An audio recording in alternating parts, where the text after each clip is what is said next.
Clément et Christophe, bonjour à tous les deux. Vous participez en juin prochain à la Great Pacific Race. C'est une course où vous allez tenter la traversée de l'océan Pacifique à la rame entre la Californie et Hawaï, soit environ 3900 km à vol d'oiseau. Tout d'abord, première question, qu'est-ce qui vous a pris, Clément?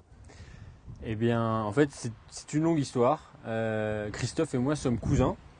Et il y a à peu près 3 ans, on a traversé l'Europe à vélo entre Paris et Saint-Pétersbourg pour réaliser un reportage sur la citoyenneté européenne. Et en fait, au cours de ce voyage, on a rencontré des gens formidables, on a vu des paysages incroyables. Ça s'est tellement bien passé qu'on s'est dit qu'il fallait qu'on retente l'aventure, une autre aventure dans un autre environnement.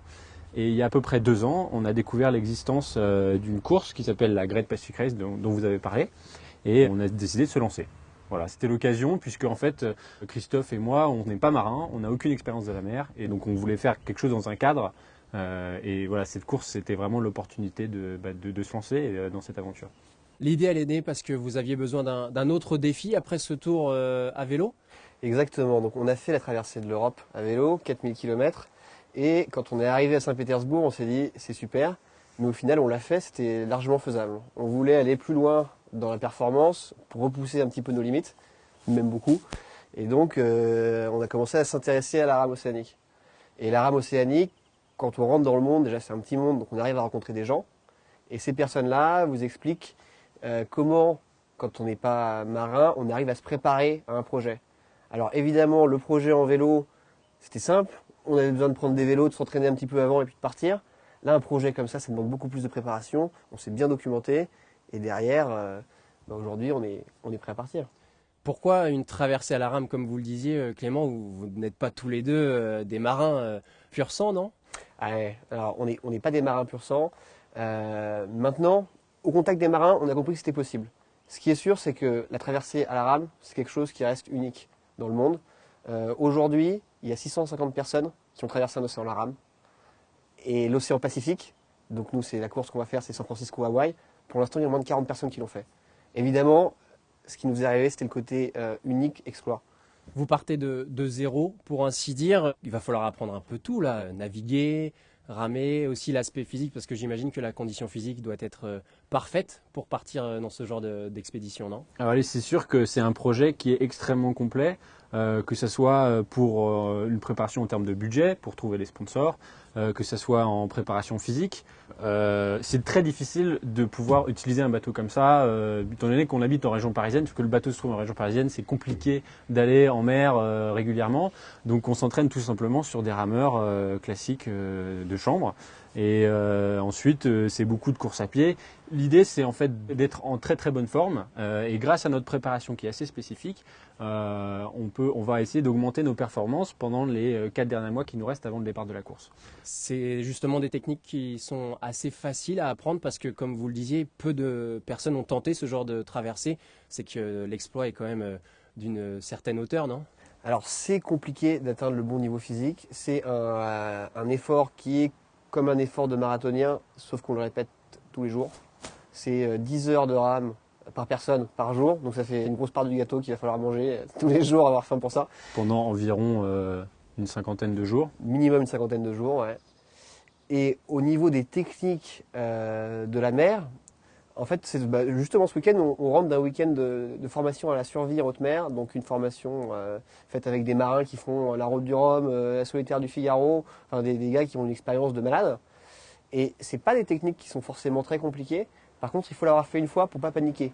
Au moment où on est à la baille et où il faut sortir les fusées de détresse, si on lance la fusée de détresse dans le mauvais sens, on se la prend dans le ventre et puis finalement, moins qu'on puisse dire, c'est que ça n'a pas été d'une grande aide.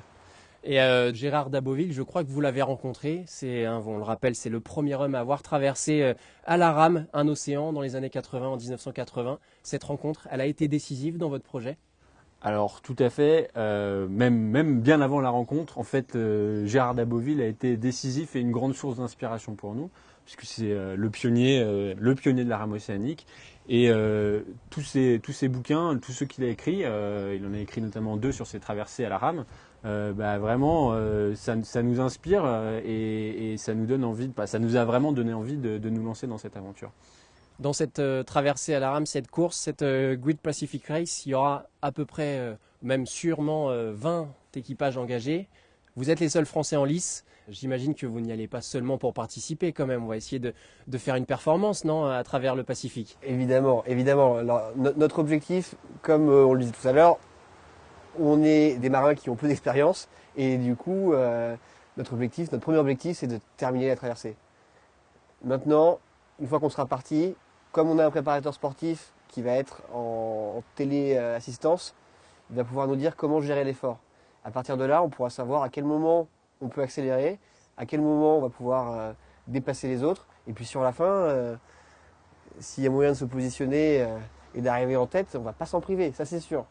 Pour être peut-être sur le podium, c'est ce qu'on vous souhaite. Et la partie cruciale en fin de compte de votre préparation, c'est dans 2 mois, puisque vous allez partir aux États-Unis, vous allez être sur place et là, vous allez pouvoir être un peu plus en situation grandeur nature. Exactement, on part 1 mois avant le départ de la course à San Francisco pour pouvoir nous entraîner et puis préparer le bateau dans les conditions réelles, on va dire. Voilà. Donc ça nous permettra d'être bien affûté et bien amariner, comme on dit dans le jargon des marins, pour pouvoir partir l'esprit serein.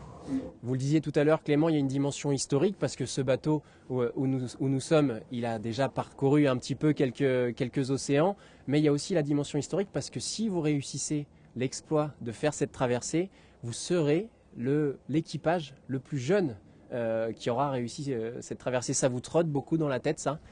Évidemment, ce qui va se passer, c'est que quoi qu'il arrive, le jour où on posera le pied à Hawaï, on sera les plus jeunes à l'avoir fait. Et c'est ce dont on parlait au début, il y a quelque chose d'unique à faire une traversée à la rame. Ça ajoute encore quelque chose de plus, de pouvoir se dire que bon, les autres, c'est pas tous des vieux schnocks, mais en tout cas, ce qui est sûr, c'est que si on arrive à faire ça, ce sera un record pour nous. Et vous serez aussi les premiers Français à réaliser cette traversée du Pacifique dans ce sens. Exactement. Il y a eu d'autres Français qui ont traversé l'océan Pacifique, donc dont Gérard Daboville. Mais sur cette route-là, entre San Francisco et Hawaï, nous serons les premiers. Et aussi dans votre projet, il y a quelque chose d'important, c'est un petit aspect écologique, je crois. Oui, alors c'est même plus qu'un petit aspect écologique. On a un réel partenariat qui est fait avec la Surfrider Foundation Europe. La Surfrider Foundation, c'est l'association qui s'occupe de la protection des océans. C'est une des plus grosses qui existent au monde. Ça a été créé à San Francisco et nous, on est en partenariat avec l'antenne française. Et notre objectif, c'est de lever 50 000 € pour participer au nettoyage des plages des déchets plastiques. Ça, ces 50 000 €, ils vont être directement utilisés pour une action locale sur le littoral français. Et on va inciter les gens qui nous suivent à faire des dons à l'association. On va essayer aussi de trouver des entreprises pour nous donner ce financement. Et donc l'intégralité de ce financement sera donnée à la Surfrider Foundation. C'est complètement indépendant de notre levée de fonds pour notre aventure. Et en plus de cette levée de fonds pour cette association, on participera à un programme de recherche, puisque comme Christophe vous l'a dit, nous allons traverser le continent de plastique, qui est le célèbre continent de plastique sur l'océan Pacifique. Et donc nous essaierons d'observer la pollution en mer. C'est plutôt aussi intéressant pour les personnes qui voudraient vous soutenir dans votre traversée. En tout cas, on vous souhaite d'arriver jusqu'au bout dans quelques mois. Le départ le 7 juin prochain. On vous retrouve là-bas en direct, en tout cas on espère au départ. Merci beaucoup à tous les deux. Merci. Merci.